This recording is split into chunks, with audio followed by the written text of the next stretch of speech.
사도신경으로 우리의 신앙을 하나님 앞에 고백하겠습니다. 전능하사 천지를 만드신 하나님 아버지를 내가 믿사오며 그 외아들 우리 주 예수 그리스도를 믿사오니 이는 성령으로 잉태하사 동정녀 마리아에게 나시고 본디오 빌라도에게 고난을 받으사 십자가에 못 박혀 죽으시고 장사한 지 사흘 만에 죽은 자 가운데서 다시 살아나시며 하늘에 오르사 전능하신 하나님 우편에 앉아 계시다가 저리로서 산자와 죽은 자를 심판하러 오시리라. 성령을 믿사오며 거룩한 공회와 성도가 서로 교통하는 것과 죄를 사하여 주시는 것과 몸이 다시 사는 것과 영원히 사는 것을 믿사옵나이다. 아멘. 찬송으로 하나님께 영광 올려드리겠습니다. 208장 내 주의 나라와.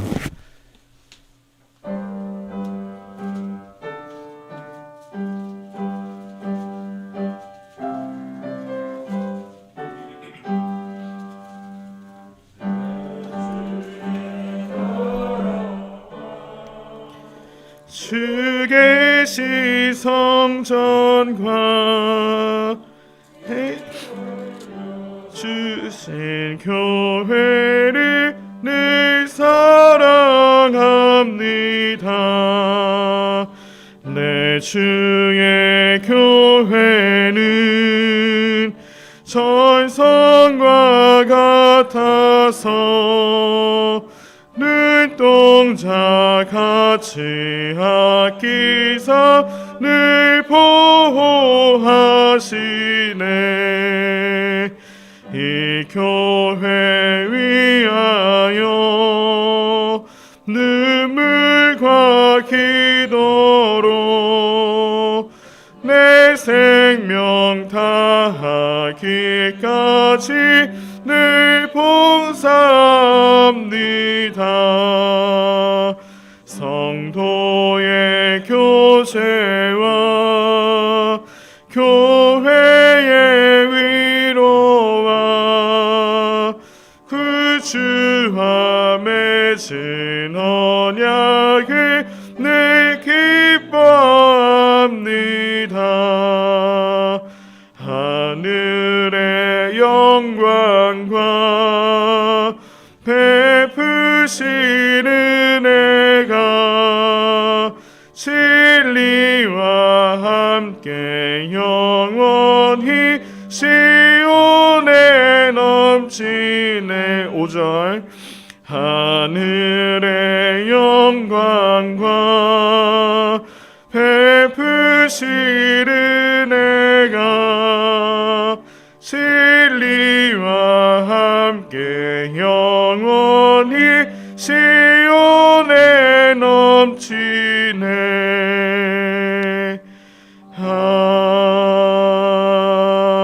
아멘. 김옥주 권사님께서 기도해 주시겠습니다.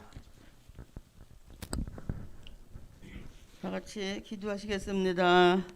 여호와 하나님 아버지의 은혜를 감사합니다.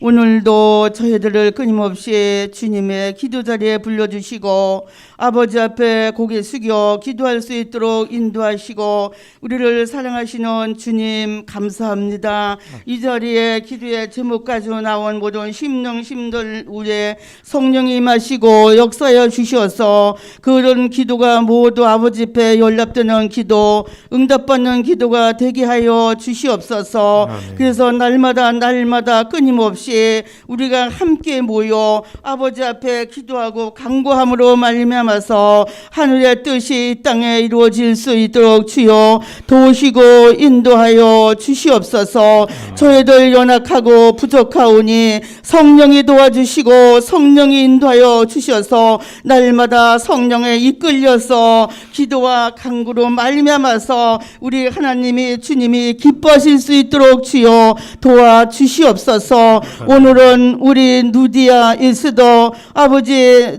기도와 찬양으로 아버지 앞에 드리는 날입니다. 우리들 노년에 있고 힘없고 연약하오니 아버지께서 붙들어 주심으로 이 땅에 사는 동안에 아버지 앞에 순종하는 우리의 모든 믿음이 되어질 수 있도록 인도하여 주시옵소서. 우리들의 연약함을 도우실 분은 오로지 우리 주님 하나님 아버지뿐이 없사오니 도와주시고 도와주시옵소서. 그리고 우리가 또 큰 일을 앞두고 기도 중에 있습니다. 목사님을 비롯하여 온 성도들이 진심으로 아버지 앞에 엎드려 기도할 때 그 뜻이 이루어지게 하여 주시옵소서. 큰 성전을 건축하고자 정말로 아무런 재정도 없이 가진 것도 없이 아버지만 바라보고 아버지만 믿고 시작해 나갑니다. 우리 하나님 아버지 능치 못할 일이 없으신 아버지시오니 우리 아버지께서 반드시 이루시고 모든 영광이 아버지 앞에 돌아가기만 원하옵고 간구합니다.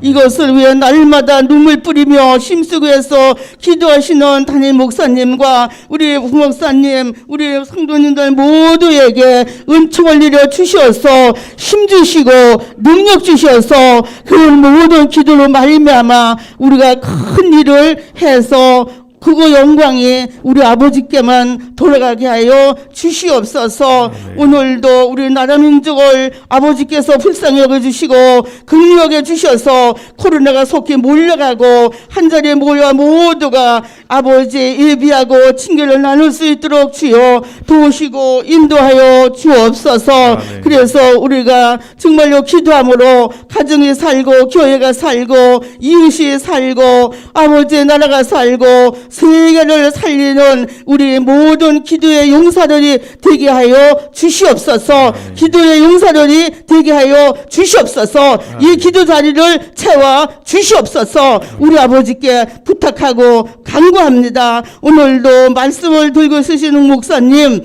능력의 말씀으로 권능의 말씀으로 채워주셔서 그 말씀을 들을 때 우리들 마음이 열려지고 녹아져서 그 말씀 붙들고 오늘 하루에도 힘차게 살아갈 수 있도록 도와주시옵소서. 모든 말씀 감사하고 우리 주 예수 그리스도를 받들어 기도하옵나이다. 아멘. 오늘 아침 함께 나눌 하나님 말씀 에스겔 48장 1절에서 22절까지입니다. 에스겔 48장 1절에서 22절까지 말씀 함께 교독하겠습니다. 모든 지파의 이름은 이와 같으니라. 북쪽 끝에서부터 헤들론 길을 거쳐 하맛 어귀를 지나서 다메섹 경계선에 있는 하실의 논까지 곧 북쪽으로 하맛 경계선에 미치는 땅 동쪽에서 서쪽까지는 단의 몫이요 단 경계선 다음으로 동쪽에서 서쪽까지는 아셀의 몫이요 아셀 경계선 다음으로 동쪽에서 서쪽까지는 납달리의 몫이요 납달리 경계선 다음으로 동쪽에서 서쪽까지는 므낫세의 몫이요 므낫세 경계선 다음으로 동쪽에서 서쪽까지는 에브라임의 몫이요 에브라임 경계선 다음으로 동쪽에서 서쪽까지는 르우벤의 몫이요 르우벤 경계선 다음으로 동쪽에서 서쪽까지는 유다의 몫이요 유다 경계선 다음으로 동쪽에서 서쪽까지는 너희가 예물로 드릴 땅이라. 너비는 25,000척이요 길이는 다른 몫의 동쪽에서 서쪽까지와 같고 성소는 그 중앙에 있을지니 곧 너희가 여호와께 드려 예물로 삼을 땅의 길이는 25,000척이요 너비는 10,000척이라.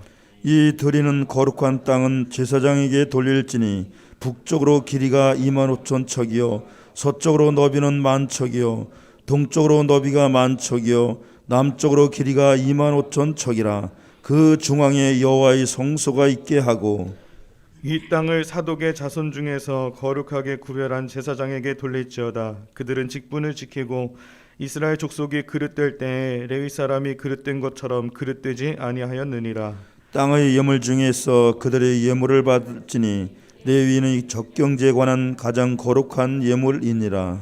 제사장의 경계선을 따라 레위 사람의 몫을 주되 길이는 25,000척이요 너비는 10,000척으로 할지니 이 구역의 길이가 25,000척이요 너비가 각기 10,000척이라. 그들이 그 땅을 팔지도 못하며 바꾸지도 못하며 그 땅에 처음 익은 열매를 남에게 주지도 못하리니 이는 여호와께 거룩히 구별한 것임이라. 25,000척 다음으로 너비 5,000척은 속된 땅으로 구분하여 성읍을 세우며 거주하는 곳과 전원을 삼되 성읍이 그 중앙에 있게 할지니 그 크기는 북쪽도 4,500척이요 남쪽도 4,500척이요 동쪽도 4,500척이요 서쪽도 4,500척이며 그 성읍의 들은 북쪽으로 250척이요 남쪽으로 250척이요 동쪽으로 250척이요 서쪽으로 250척이며 예물을 삼아 거룩히 구별할 땅과 연접하여 남아있는 땅의 길이는 동쪽으로 10,000척이요 서쪽으로 10,000척이라. 곧 예물을 삼아 거룩하게 구별할 땅과 연접하였으며 그 땅의 소산을 성읍에서 일하는 자의 양식을 삼을지라. 이스라엘 모든 지파 가운데 그 성읍에서 일하는 자는 그 땅을 경작할지니라. 그런즉 예물로 드리는 땅의 합계는 길이도 25,000척이요 너비도 25,000척이라. 너희가 거룩히 구별하여 드릴 땅은 성읍의 기지와 합하여 네모 반듯할 것이니라. 거룩하게 구별할 땅과 성읍의 기지 좌우편에 남은 땅은 군주에게 돌릴지니 곧 거룩하게 구별할 땅의 동쪽을 향한 그 경계선 앞 25,000척과 서쪽을 향한 그 경계선 앞 25,000척이라. 다른 목들과 연접한 땅이니 이것을 군주에게 돌릴 것이며 거룩하게 구별할 땅과 성전의 성소가 그 중앙에 있으리라. 그런즉 군주에게 돌려 그에게 약속할 땅은 레위 사람의 기업 좌우편과 성읍의 기지 좌우편이며 유다 지경과 베냐민 지경 사이에 있을지니라. 아멘. 루디아 에스더 선교회에서 찬양 함께 거할 수 있게 되었습니다. 죽음과 절망을 하나님의 은혜로 극복하고 되살아났습니다. 그리고 새롭게 되살아난 땅은 하나님의 백성들과 이방인 즉 모든 만민들에게 분배됩니다. 이스라엘 백성들이 여호수아를 통해 분배받은 땅을 그들은 지금까지 소유하고 살았습니다. 하지만 이방 민족에 의해서 모두 멸망당하고 빼앗기게 되었습니다. 하나님은 이제 새 하늘과 새 땅을 창조하시고 영원한 새 예루살렘에서 땅을 분배받아 살아갈 수 있도록 새로운 땅을 분배하여 주시고 또 하나님을 만날 수 있도록 새로운 성전을 보여주십니다. 그리고 하나님께서는 바로 이곳에 계시겠다고 약속하고 있습니다. 오늘 본문을 통해 우리에게 주시는 교훈을 함께 나누며 은혜 받기를 소망합니다. 첫째, 하나님 중심의 삶을 살아야 한다는 것을 오늘 본문은 우리에게 가르쳐주고 있습니다. 성전이 있는 중앙 부분의 북쪽에 기업을 받은 7지파를 설명하고 남쪽에 기업을 얻은 5지파를 설명합니다. 그리고 왕에게 속한 땅이 중앙의 동서로 나뉘어져 있음을 말합니다.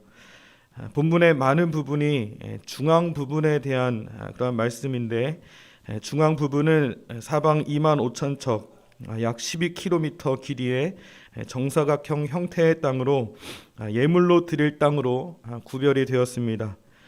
그 중심에는 배교의 시대에도 신앙의 절개를 지킨 사독 자손 제사장들이 거하였고 그 중앙에 성전이 있었다라고 말하고 있습니다. 성전의 중앙에 성전이 있다는 것은 마음 중심에 하나님의 성소가 있게 하라는 그러한 말씀을 의미합니다. 하나님은 이스라엘 백성들이 광야 생활을 하면서 행진하게 될 때에 성막이 중심이 되고 동서남북으로 세 지파가 함께 늘어서서 성막을 중심으로 이동하라고 말씀하셨습니다. 그들이 움직이지 않고 정착해 있을 때 또 지칠 때도 성막을 중심으로 살아야 했습니다. 모든 중심은 성막 중심, 하나님 말씀 중심으로 살라는 그러한 뜻이었습니다. 지금까지 이스라엘은 말씀 중심으로 살지 못했습니다. 그들의 기준은 율법이 아니었고 욕망이었고 물질이었습니다. 하나님은 이것을 우상숭배라고 말씀하시며 그들을 멸망시키셨습니다. 이제 이런 백성들에게 하나님은 과거처럼 살지 말고 이제 포로에서 귀환하면 하나님의 말씀을 중심으로 살라는 것을 말씀하신 것입니다. 여러분 그렇습니다. 오늘 우리의 삶의 기준도 바로 하나님의 말씀이어야 할 것입니다. 내 뜻과 내 욕심과 내 물질이 아니라 하나님의 말씀이어야 합니다. 그때 우리는 하나님의 인도하심 가운데 풍성한 꼴을 먹으며 살게 될 것입니다. 하나님의 성전과 또 하나님의 말씀을 우리의 삶의 중심으로 여기고 살아서 날마다 하나님께서 주시는 은혜를 누리며 행복한 인생을 살아갈 수 있기를 간절히 소망합니다. 두 번째, 성전 안에 차별이 있어서는 안 된다는 것입니다. 성전 옆으로는 레위인들의 거주지가 주어졌습니다. 제사장의 거주지와 레위인의 거주지는 넓이가 같아서 동서로는 25,000척이고 남북으로는 10,000척이었습니다. 제사장의 땅 남쪽으로 25,000척과 길이 5,000척 의 땅은 속된 땅으로 그곳 중앙에는 가로 세로 4,500척의 정사각형 성읍을 세우고 그 주변 동서남북으로 250척을 빈들로 삼고 동서로 뻗어 있는 나머지 땅에는 어느 지파든지 와서 농사를 지을 수 있게 했습니다. 그곳에는 성전을 중심으로 제사장과 레위인만 있었던 것이 아니라 성읍 주변으로 누구나 와서 농사를 짓고 먹을 수 있는 그러한 땅이 있었던 것입니다. 또한 12지파의 땅 분배를 보면 차별이 없는 것을 볼 수가 있습니다. 야곱의 12아들이 이스라엘의 12지파가 되었습니다. 그런데 그들 사이에는 차별이 뚜렷했습니다.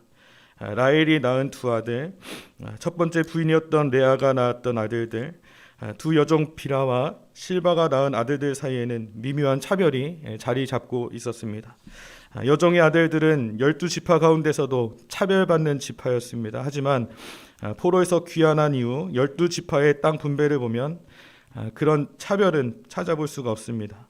이것은 하나님 안에서 모두 한 형제이고 한 가족임을 깨닫고 살라는 뜻이었습니다. 여러분, 하나님의 공동체 안에는 차별이 있어서는 안 됩니다. 모든 사람이 하나님 안에서 한 가족이 되어야 합니다. 또한 정사각형의 성읍을 보면 그 정사각형의 성읍에는 동서남북으로 열린 성문이 있는데 그 문들은 각각 레위를 포함하여 12지파의 이름을 따라서 지어졌습니다. 또한 그 문을 열어두고 그 문으로 각 지파들이 출입하라 그렇게 말씀합니다. 즉 성전에는 누구나 다 출입할 수가 있다는 뜻입니다.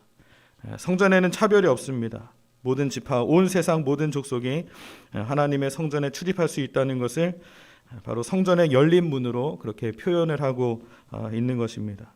누구든지 하나님의 성전에 와서 예배드리고 기도하고 또 성도의 아름다운 교제를 나눌 수 있다는 것을 보여주고 있습니다. 여러분, 이 땅에는 아무리 천국 같아 보이는 곳에도 구별이 있고 차별이 있습니다. 그런 장벽을 없앨 수가 없습니다. 그리고 그 장벽 때문에 이런저런 아픔이 있습니다. 여러분, 하나님의 공동체 안에는 차별이 있어서는 안 됩니다. 모든 사람이 하나님 안에서 한 가족이 되어야 하는 것입니다. 우리 교회가, 우리가 속한 공동체가 구별과 차별이 없이 하나님의 은혜를 함께 나누며 그렇게 아름다운 공동체를 세워나가는 저 여러분이 되어야 할 줄로 믿습니다. 세 번째, 하나님은 우리의 삶을 회복시키시고 우리와 함께 하시겠다고 약속하셨습니다. 이스라엘은 하나님을 거스르고 배반하였습니다. 그 결과 예루살렘 성이 무너지고 또 솔로몬 성전이 파괴가 되었습니다. 이제 하나님은 새 성전과 새 땅에 대해서 말씀하시고 그 땅의 이름, 그 성읍의 이름을 예루살렘이 아니라 여호와 삼마라고 말씀하십니다. 여호와 삼마, 여호와께서 거기 계시다라는 뜻입니다. 70년 포로 생활 기간에도 하나님께서는 유다 백성들과 함께 계셨습니다. 그리고 에스겔에게 보여주신 성전 환상을 통해서 하나님은 그 포로된 자들을 회복하시고 백성들의 삶의 중심에 오시고 또 왕으로 영원히 통치하신다라고 약속하셨습니다.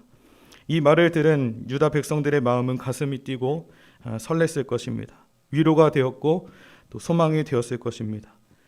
이 여호와 삼마의 신약적인 의미는 허물과 죄로 죽은 마른 뼈와 같은 우리들을 예수 그리스도의 십자가와 부활의 영원한 언약으로 살리시고 이제 성령님이 우리 안에 오셔서 새 마음을 주시고 영원히 우리와 함께 사시며 우리를 통치하신다는 그러한 의미입니다. 여호와 삼마, 우리와 늘 함께 하시고 우리 안에 거하시겠다고 하나님께서는 우리에게 약속하고 계십니다. 여호와 삼마, 거기 계시는 그 하나님의 은혜를 날마다 누리며 살아가는 저와 여러분 되기를 간절히 소망합니다. 성전 중심으로, 하나님 말씀을 중심으로, 그 복음의 능력을 중심으로 살아가시기 바랍니다. 성령의 통치하심에 순종하며 살아가시기를 바랍니다. 날마다 그분의 인도를 받으며 걱정과 염려, 두려움을 하나님께 모두 맡기고 죄앗사오며 교회와 성도와 가정과 이웃을 섬기며 살아가시기를 바랍니다. 여호와 삼마, 하나님께서 거기에 계십니다. 여호와께서 계시는 곳이 내가 가는 곳이 되고 여호와께서 나를 통하여 그분의 통치하심을 나타내는 하나님의 도구로서의 삶을 살아가는 저와 여러분 되기를 간절히 소망합니다. 기도하겠습니다. 하나님, 오늘 하루, 이 귀한 하루를 우리에게 허락하여 주시니 감사합니다. 주님께서 주신 삶, 주님께서 주신 귀한 생명, 오늘도 하나님 중심으로, 하나님의 말씀 중심으로 살아갈 수 있도록 도와주시옵소서. 하나님, 나를 통하여, 우리를 통하여 하나님의 살아계심, 또 하나님의 일하심, 하나님의 역사하심을 나타내며 살아갈 수 있도록 인도하여 주시옵소서. 내가 거하는 그곳이, 내가 살아가는 그 모든 곳이 하나님께서 통치하시는 곳으로, 하나님께서 계시는 곳으로, 하나님께서 역사하시는 곳으로 만들어갈 수 있는 하나님의 도구로서 오늘도 살아갈 수 있도록 주님 도와주시옵소서. 하나님, 병중에 있는 성도들 주님께서 기억하여 주시고, 하나님 치료의 강선을 비추어 주셔서 치료되고 회복되는 놀라운 역사를 허락하여 주시옵소서. 오늘도 주님 앞에 나와서 간절히 무릎 꿇고 기도하는 우리 성도들의 기도를 주님께서 들어주시고 응답하여 주실 줄로 믿습니다. 오늘도 우리와 함께 하시고 우리 안에 거하시는 그 주님과 함께 승리하는 삶을 살아갈 수 있도록 주님 역사하여 주시옵소서. 감사하며 예수님의 이름으로 기도합니다. 아멘. 네, 오늘